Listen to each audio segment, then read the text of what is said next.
suelos de pizarra en algunos lugares, y esto ya nos daba la pauta de que desde luego nos hallábamos en un yacimiento, ya sabíamos la época del yacimiento y la posible potencialidad que podía tener.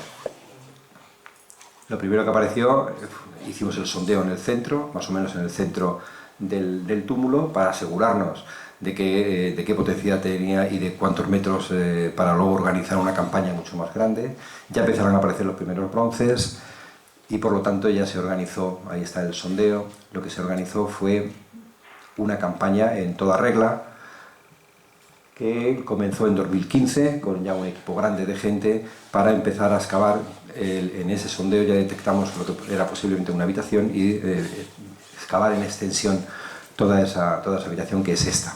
Esta es la primera excavación que se hace, una enorme habitación que tiene 11 metros de largo por aproximadamente 7 de ancho, que es la más grande que conocemos hasta ahora y que tiene muchos problemas, tiene muchísimos problemas todavía de interpretación, pero lo más significativo es que no se encontraron elementos de cubrición de la misma, elementos de sujeción de esa cubrición, es decir, no hay postes ni pie derechos, nada que pueda decirnos, que pueda dar un detalle de cómo era esa cubrición, porque edificios como el Carambolo, Cancho Roano y demás son mucho más estrechos y por lo tanto podían cubrirse con vigas tradicionales y con ramaje encima, que es lo tradicional en esta época.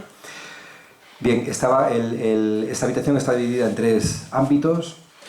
El primero es donde aparece una pileta, que es esta de aquí, que profundiza en el terreno casi 1 metro aproximadamente, y lo más característico de esta habitación es, primero, que el suelo es de losas de adobe, como los muros, que son también de adobe, de losas de adobe, y solamente aparecen platos, que es lo que nos llamó la atención. En la habitación lo único que hay son platos, lo cual quiere decir que en el último momento, porque el edificio se incendia, como hacen también en Cancho Roano y en otros edificios de esta época, el edificio se incendia, se tapa, se sella para que pase desapercibido en el futuro. Y en esa habitación, sin embargo, lo único que hacen es una comida, una ingesta de platos que los dejan tirados en el lugar y nada más. En el segundo ámbito, que es el central de la habitación, lo que aparece es un altar en forma de piel de toro, como los que hemos visto en los otros lugares. Aquí lo tenemos. Tiene otro tipo de característica, primero que es mucho más grande, segundo que está a ras de suelo, no está sobrelevado, pero bueno, no deja de ser también un altar de estas características. Y por último, en la última zona, en la zona ya casi pegado a la entrada, lo que aparece es este elemento que fue el que realmente nos llamó ya muchísimo la atención, porque se salía un poco de lo habitual en esta época, porque no conocemos nada todavía que sea igual en el mundo tartésico ni en el mundo fenicio, que es esta bañera. Nosotros al principio no sabíamos si era un sarcófago o una bañera. Apareció reventada y repartida por varias zonas de esa habitación, que luego hemos ido pegando y ya tenemos prácticamente reconstruida con los trozos que hay en el interior. Está sobre un pedestal y parece que no tenía nada, es decir, que seguramente contenía simplemente agua, lo cual explica quizás una habitación que hay al lado, que luego veremos, que es donde se celebró el gran banquete, y que haya un ritual relacionado con el agua, ¿no? Con las acusaciones de agua. También ya sabemos la composición que tiene, que es muy original, porque no conocíamos ningún material de esta característica. Se trata de una mezcla de una arcilla con cal, que ya digo que es inédita hasta el momento, pero que hemos visto que también con ella también se han hecho otro tipo de elementos, como las propias escaleras, ¿no? Que quizás es lo más conocido del yacimiento. Bien, esa es la puerta de entrada y los otros elementos arquitectónicos del lugar. Aquí vemos la puerta, esta es la única puerta que hay, con 2 pilares que se conservan muy bien. La puerta mantiene todavía incluso los rieles de los batientes de la misma. Las paredes conservan todavía el enlucido, puede ser rojo, rojizo, más blanco, grisáceo, depende de la composición que tengan el enlucido con el que se les dé. Y elementos de gran interés, como por ejemplo en la puerta, que aparecen unos ladrillos en la parte superior, que parece que era el dintel, el adintelamiento de la propia puerta. Petilos. Ya decíamos antes que la religión fenicia y luego la tartésica no tienen una representación de deidades, pero sí lo hacen a través de elementos como puede ser la piedra, de la madera seguramente también, pero evidentemente eso ya no queda rastro, ¿no?, de ello. Esto sería una reconstrucción de esa habitación, de esa gran habitación, que solo nos quedaba solucionar una cosa, que era su cubrición. Teníamos el problema de ver cómo se cubría una habitación de estas dimensiones y con los restos que teníamos, para lo cual tuvimos que pedir ayuda a los arquitectos para que nos ayudaran a echar números y ver con qué posibilidades contábamos para ver cómo se cerraba. Lo primero que hicimos fue analizar los ladrillos que aparecían. Como decía antes, el edificio, que tiene unos enormes muros de hasta 2 metros en algunos sitios, unos 70, más de 2 metros en algunas otras zonas. Esos enormes muros tenían que soportar un peso grande sobre el adobe y el ladrillo. Pero el adobe, por un lado, que estaba enlucido, lo que aparece en el centro de la habitación es una acumulación de ladrillos mucho más cocidos, de más de 900 grados, que por lo tanto están más deshidratados y pesan menos. Y eso nos dio un poco la pista de si podría ser alguna cubierta de este tipo. Porque los muros, si lo ven aquí está la bañera, estos son el muro que cierra la habitación, cómo va girando a medida que va creciendo, y aquí se ve en esa sección, ¿no? La reconstrucción que presentan los arquitectos es esta, ¿no? Es una posible cubrición con una falsa bóveda de la habitación, que realmente es la primera que conocemos en la península ibérica. No conocíamos una construcción de este tipo, pero no conocemos otra forma de solucionar una cubrición de esta naturaleza. Esta es la propuesta que hacemos. Tenemos todavía que volver a comprobarla, pero parece que tiene todos los visos de ser así. También aparecen otros elementos importantes. No vamos a traer todos porque sería imposible, pero sí, por ejemplo, algunos que llaman muchísimo la atención, como este marfil. Es una cajita de marfil que aquí está con las 4 paredes. Dentro había unas pequeñas cuentas de collar. Y este es el dibujo de las 4 placas, de estas placas de aquí. Cada una tiene un dibujo relacionado con los peces, barcos, un león comiéndose la proa de un barco, y aquí otro león comiéndose la pata de un cérvido, seguramente, que podía haber aparecido en cualquier lugar del centro de Tartesos o del mundo fenicio, ¿no? Es absolutamente oriental, ¿no? No tiene muchas dudas sobre el mismo. Esa es una foto del original, que tenía además estas plaquitas que van a la caja sería de madera y ha desaparecido, tienen incluso los clavitos de marfil que todavía se conservan, ¿no? De cómo iban pegadas a la caja. El otro ámbito que excavamos inmediatamente después de la habitación grande fue el vestíbulo. Estábamos mirando porque, claro, toda la habitación con el altar que está aquí, todo está orientado a la salida del sol, que también es una de las características de todos estos santuarios del mundo tartésico, ¿no? El vestíbulo, queríamos ver cómo si era un distribuidor realmente, ¿no? Si a partir de ahí había más habitaciones. Bien, esta es el vestíbulo del yacimiento. Esta sería la habitación principal, al fondo, y esto sería todo el vestíbulo, en el cual aparecieron, ahí ven también los enlucidos y cómo se conserva la altura de los muros. Esta es la reconstrucción de esa. Lo que aparecieron fueron unas ánforas a la entrada y un gran telar con todas estas pesas alrededor, y es una de las cosas más significativas también del yacimiento. Quizá no es tan espectacular porque no se puede ver, pero son los tejidos. Gran parte de la habitación principal, de la habitación grande, estaba con esteras, y hay tejidos que aparecen donde se depositaron algunas semillas que luego se ofrendan al propio edificio. Y la otra habitación, esta de aquí, que es la última que hemos excavado, la última que se excavó, que es la que denominamos habitación del banquete, por la sencilla razón de que, bueno, en el interior primero había un altar, desde aquí se ve, ¿no? Un altar en forma de piel de toro también, más pequeñito, pero además altar, es decir, que donde se quema los animales que se van a ingerir.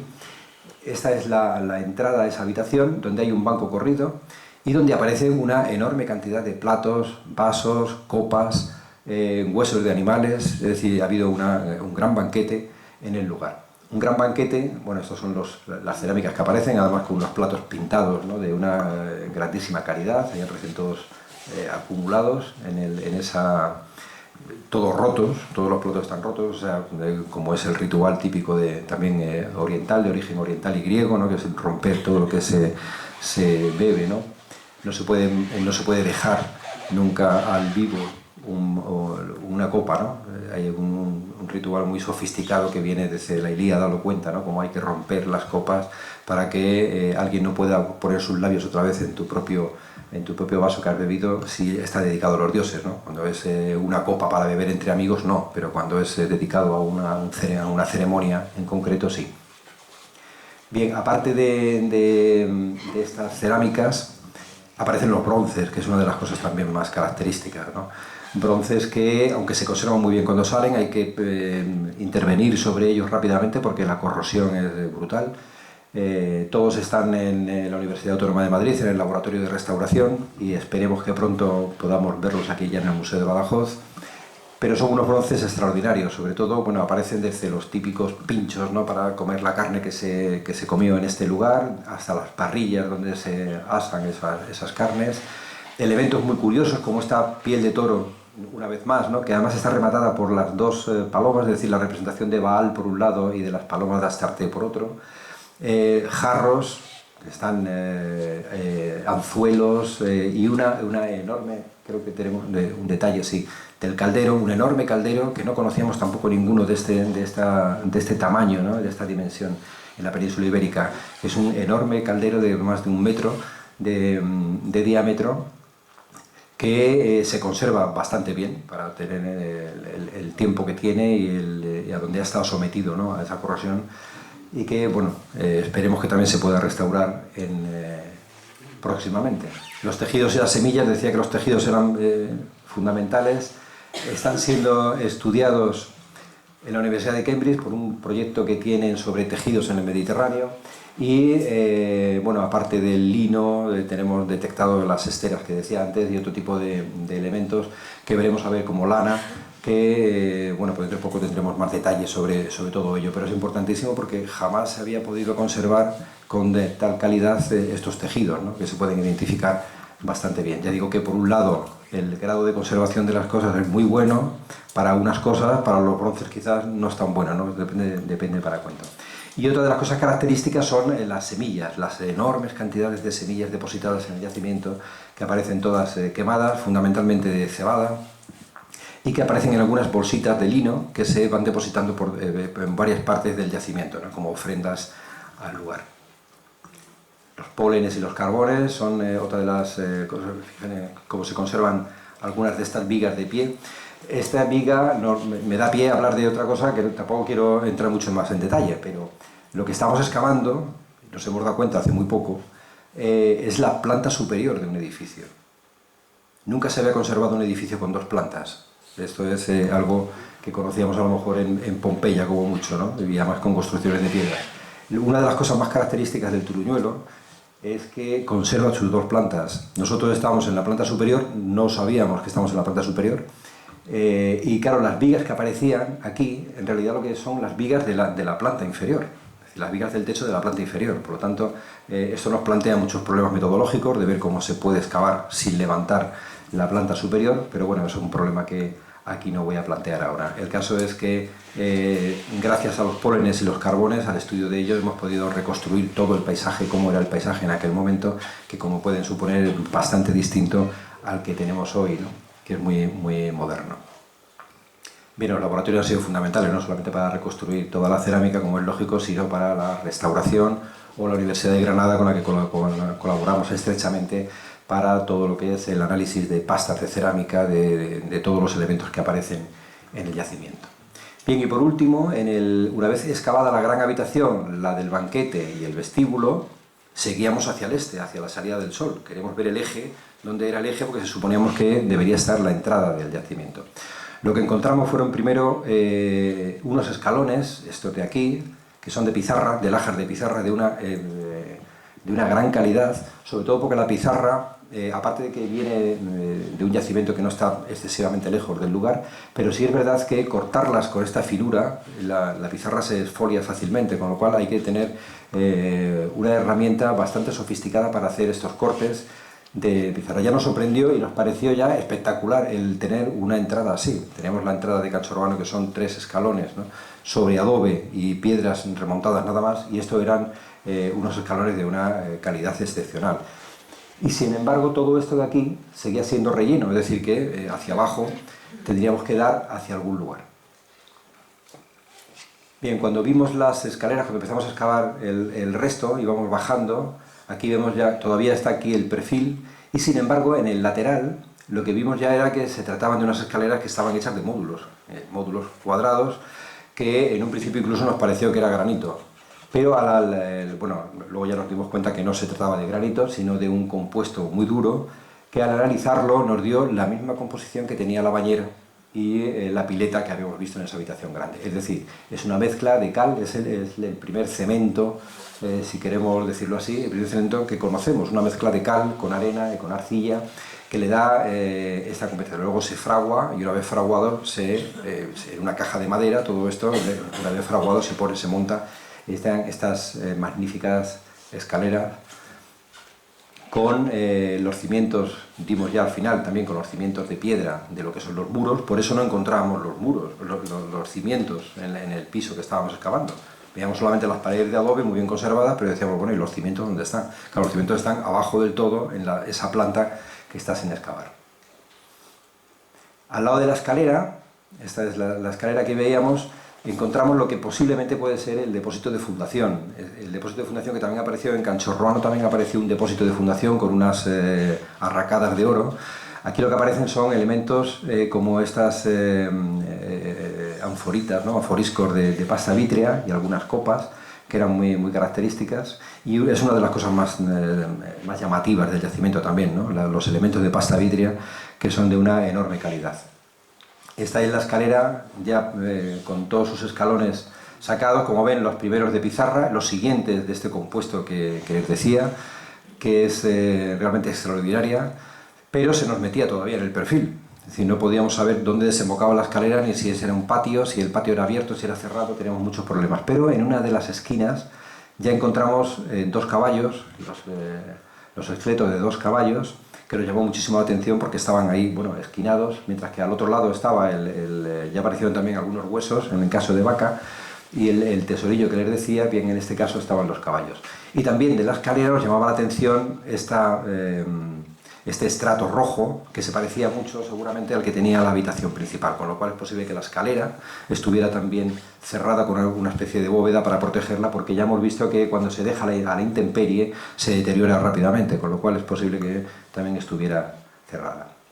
Bien, al abrir la escalera, abrir el espacio, lo que empezaron a aparecer fue una enorme cantidad de huesos que se conservaban en posición anatómica, la mayor parte de ellos, que correspondían a lo que son 16 caballos, 3 vacas, 2 cerdos, que están todos depositados delante de la escalera en un gran sacrificio que se hizo al final del edificio. Cuando se deja de utilizar el edificio se hace un enorme sacrificio y se dejan aquí los animales depositados. Esta es la entrada, ¿cómo sería la entrada? Aquí estaría el vestíbulo, la habitación al fondo, y por lo tanto todo esto de aquí, que son casi 4 metros, es el piso de abajo. El piso de abajo que está sin excavar. Aquí vemos el hueco ya de la puerta que daría a ese piso inferior. Esta es una, bueno, vistas de los caballos depositados en el patio. Aquí ya el hallazgo de la puerta principal, que no sabemos esto es de mayo de este año, es decir que prácticamente está igual que como están viendo ahora. Esta sería la puerta, no sabemos, ya digo, la luz que tendría, sería en recodo, se entraría, se gira y ya se encara el edificio, con pizarras, como si fuera una gran alfombra, ¿no?, delante de la escalinata, y luego la teatralización también, ¿no?, que siempre hemos hablado de ello, de los caballos, de cómo están todos, algunos de ellos colocados, algunos incluso enfrentados con las cabezas delante de la escalera, ¿no? Es un sacrificio de último momento que nos llama muchísimo la atención, porque sacrificar todos estos caballos, más los que haya, si no hemos terminado, no sabemos la dimensión que tiene el patio todavía, en eso estamos ahora, ¿no? No sabemos los caballos que habrá, pero sacrificar todos estos caballos, depositar la enorme cantidad de semillas, sacrificar vacas, cerdos, etcétera, y abandonar el edificio, la verdad es que es difícil de entender, sobre todo para nosotros, ¿no?, porque dejas toda la riqueza, la estás sacrificando, para luego abandonar el lugar. Esto es algo que todavía le damos vueltas continuamente porque es muy...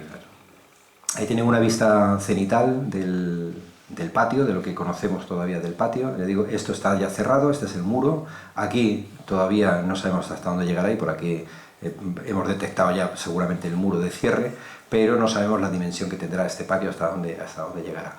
pero nos crea problemas enormes, porque la idea nuestra, la ideal es decir, bueno, pues sacamos todos los animales, los documentamos y desde luego es algo inédito en toda la arqueología peninsular, ¿no? Pero es difícil mantener la conservación de estos animales sin que se nos desmoronen, ¿no? Por lo tanto, habrá que levantarlos, lamentablemente, pero se les ha hecho un estudio muy exhaustivo de todo, de ADN, la composición que tienen, para intentar ver la raza, etcétera, ¿no? Es decir, que nos va a dar una información bastante importante. Este es el espacio que se excavó en mayo, ahora mismo estamos en campaña.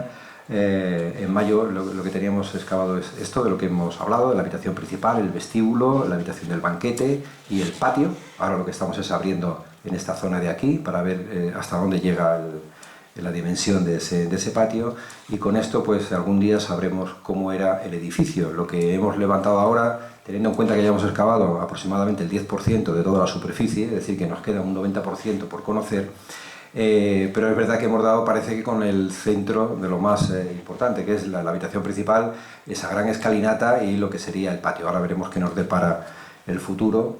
No sabemos si es un edificio que está rodeado por habitaciones como en Canchorroa, si en realidad es como el Carambolo y está articulado en sectores. Es decir, es muy difícil saberlo, si tiene fosos, si no tiene fosos, por lo tanto estamos todavía en plena organización.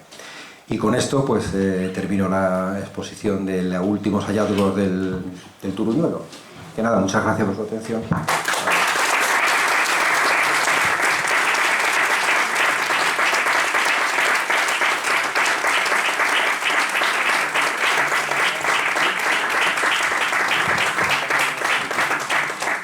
No sé si hay alguna pregunta.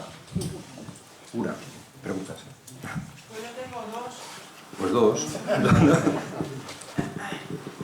Bueno, verás, don Sebastián, me ha gustado mucho la conferencia.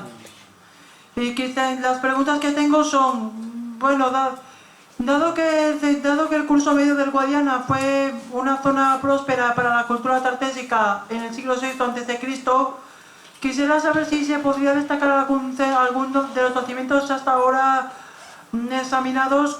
Se puede destacar algún yacimiento como un centro importante en esa zona de prosperidad.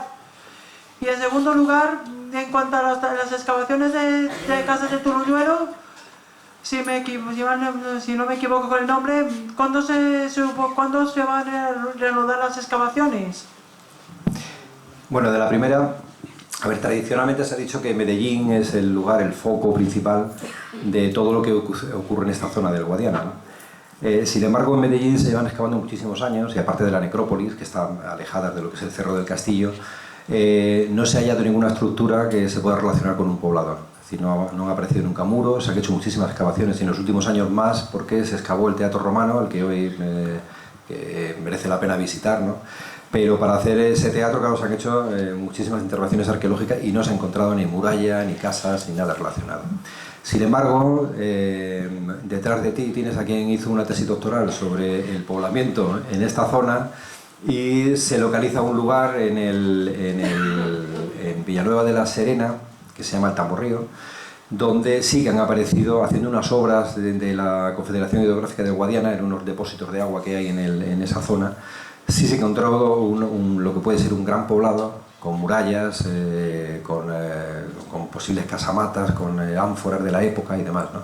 Y es una zona extraordinariamente estratégica, porque controla desde lo que es lo que llamamos la Siberia, es decir, esa zona más seca pero de pasto muy rico, con la zona de la Serena, que es la zona agrícola esta del Valle del Guadiana, ¿no?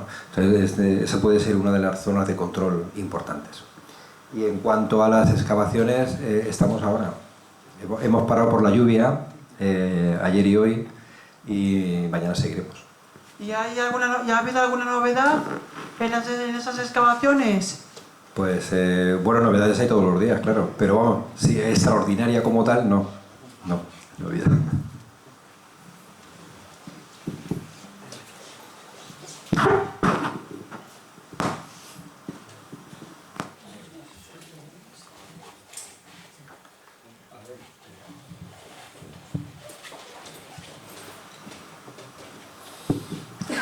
Buenas tardes. ¿Qué relación podría tener la cultura tartésica con toda la cultura mediterránea, la micénica y todo franja mediterránea, todo lo que es el Mediterráneo. El Mediterráneo occidental, ¿no? Sobre todo con el... Bueno, con el Mediterráneo oriental, todo lo que es hemisferio bueno, el Mediterráneo oriental, Sicilia, todas las islas de Córcega, Sicilia, sí. etcétera, etcétera. Bueno, el origen, o sea, el germen es el mundo fenicio, ¿no? Que viene de la zona oriental del Mediterráneo, es decir, que Tiro es de lo que hoy es el actual Líbano, ¿no? Es de donde viene prácticamente toda esa influencia, ¿no? Cada vez parece que había un comercio desde épocas muy tempranas, estoy hablando del siglo VIII, ¿no? Recién llegados los fenicios, que hay un comercio muy, no sé si fluido, ¿no? Pero por lo menos que sí se nota, que se deja, que hay huella de él, entre Tartesos, o los fenicios tartesos, como queramos llamar, entre Tartesos y Cerdeña, donde cada vez aparecen más cosas de tipo tartésico, y también en la zona de Tartesos aparecen cosas sardas, ¿no? De origen sardo. Pero también aparecen cerámicas de tipo sículo, de Sicilia, del norte de África, de Cartago. Es decir, toda esa amalgama, uno cuando navegaba en el Mediterráneo en época antigua, no lo hace de un sitio a otro, no es como ahora, ¿no? Que yo me cojo un barco y me voy de Barcelona yo que sé, a Tarento, ¿no? No, antes lo que se hacía era por singladuras. Entonces, un barco con mercancías lo que iba haciendo era recorriendo el Mediterráneo, iba parando en los sitios, dejando mercancía, cogiendo otras, iba a otro sitio, cogía, dejaba. Por lo tanto, cuando llegan mercancías a un lugar, no quiere decir que hayan sido comerciantes de ese lugar, de la mercancía, sino que otros han podido dejar ello. Por ejemplo, los fenicios hacían de intermediarios, y los fenicios, cuando comerciaban, dejaban mercancías griegas, de Sicilia, de Cerdeña, de Chipre, de todas partes, ¿no? Entonces, esa relación es común a todos. El único problema de Tarteso, es que estaba en el Atlántico. O sea, está en la vertiente atlántica. Hoy, cuando hablamos de la Unión Europea y del marco mediterráneo y de los proyectos mediterráneos de la Unión Europea, está incluso metida Portugal, cuando no tiene ningún contacto con el Mediterráneo, ¿no? Pero antiguamente eso sí que se notaba, ¿no? Porque había que cruzar un lugar que era peligroso, que era complicado, y no tenía, por lo tanto, una relación directa con el Mediterráneo como tenía Cádiz. Por eso Cádiz se convierte luego en la gran ciudad, ¿no? Porque está prácticamente, aunque está todavía en el Atlántico, pero está prácticamente ya en la salida al Mediterráneo.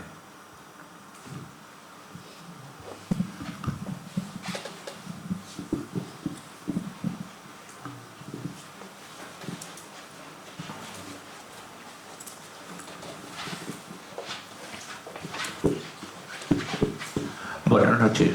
Gracias en primer lugar por su documentada y didáctica intervención.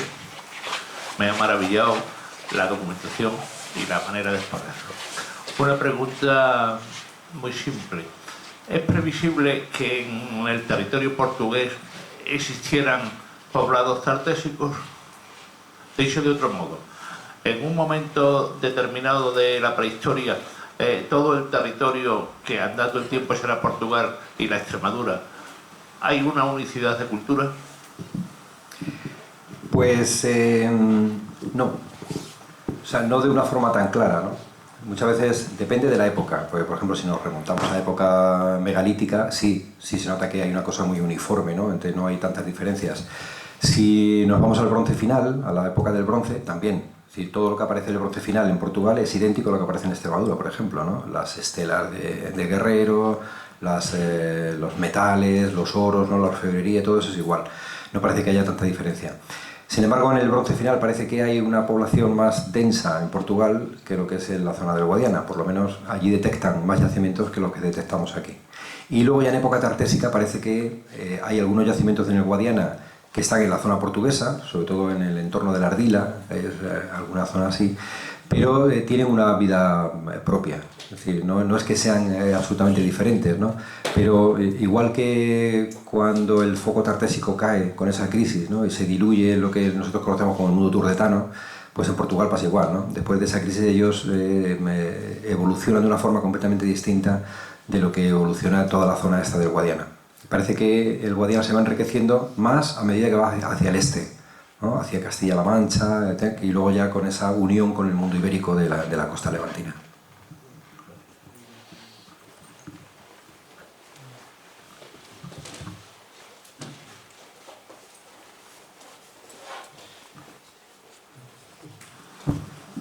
Pues muchas gracias.